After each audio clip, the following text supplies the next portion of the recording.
आता आत्ता सरकोलीमध्ये मी माझी वैयक्तिक भेटीगाठी चालू होते आणि अनेक दिवसापासून चालू आहेत। गावबंदी आहे आणि त्याचा मी रिस्पेक्ट करते, पण काही लोक आंदोलकांच्या नावाने, ते आंदोलक नाही आहेत आणि मराठा आंदोलन मला समर्थन आहे, पण भाजपची लोक आंदोलकाचं नाव पुढे घेऊन येत आहेत आणि त्यांनी आता माझ्या गाडीवर आणि माझ्यावर हल्ला करण्याचा प्रयत्न केला। ते BJPचेच होते आणि त्यांनी माझ्या गाडीला तोडण्याचा फोडण्याचा प्रयत्न केला। मी संयमाने गाडीत बसली, मी काही बोलली नाही, माझी काच वर होती, त्यांना मी ते करू दिलं। मग ते लिमिटच्या बाहेर गेलं आणि मग मी उतरली आणि त्यांना ओरडली आणि सांगितलं माझ्या गाडीला हात नका लावू। पण ते ऐकण्याच्या मनस्थितीत नव्हते आणि एका महिला आमदाराच्या अंगावर येण्याचा त्या ठिकाणी प्रयत्न केला, माझ्या गाडीची तोडफोड केली।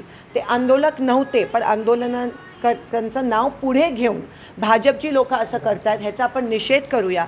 आणि मला असं वाटतं की जरांगे पाटीलजींनी पण नोंद करावी, कारण का भाजप कसा ह्या गोष्टीचा फायदा करून आमच्यावर, महिला काँग्रेसच्या आमदारांवर हल्ला करण्याचा प्रयत्न करतात। ते खरं तर शिवरायांची शिकवण आहे की महिलांच्या बाबतीतलं आपण जाणतो, कल्याणच्या सुभेदारांची सून असेल किंवा काय आव्हान असेल मराठा समाजाला या माध्यमातून? पण हे नव्हतेच, आंदोलक नव्हते, भाजपचे होते, पण त्यांनी नाव त्यांचं वापरत होते आणि कुठेतरी आपलं जे आंदोलन चाललंय, संघर्ष चाललाय, जो व्यवस्थित चाललाय जरांगे पाटलांच्या नेतृत्वामध्ये, त्यांना हे गालबोट लावायचा BJP प्रयत्न करत आहे आणि त्या गोष्टीचा मी निषेध करते।